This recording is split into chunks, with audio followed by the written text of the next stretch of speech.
So the thing about Jay is he was good at using a forklift, but he wasn't very good at a crane. My Uncle Pete taught him how to drive the forklift, taught me how to drive the crane. It just didn't work very well. And what he'd do is he was always carrying around this book of classical mythology.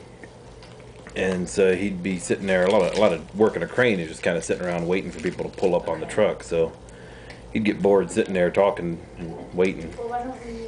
And he decided to, read his book for a while. So he'd sit there for 5 minutes and nobody'd come up. So he'd start reading his book, and you'd pull up and you'd sit there in your truck, just kind of looking at him, waiting for him, trying to get his attention. It's loud there, it's metal falling all over the place and lots of screaming. But he'd eventually, you'd kind of holler up at him and get his attention. You go, "Jay, what are you reading about today?"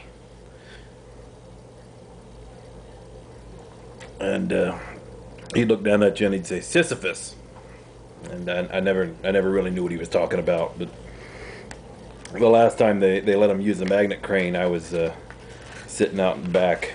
I had about 1,500 pounds of short iron sitting in the bed of the pickup truck and just kind of waiting for him. And he decided he was going to try to read with one hand and work the crane on the other. I don't know. I guess he got to an interesting part of whatever he was, Sisyphizing there, and he got the magnet going too far and lifted up the truck by the cab, and it wasn't too bad at first. He could have just put it down, but we were kind of shouting up at him, "Jay, put the truck down."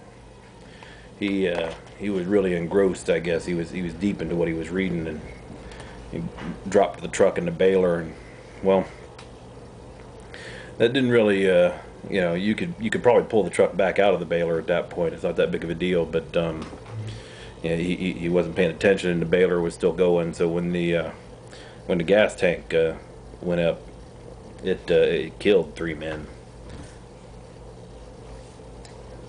And they had to have OSHA come out and they do a big investigation. And they got done. They looked at him and said, "Jay, why don't you stick the forklift from now on?" So I guess that's how I became a crane operator.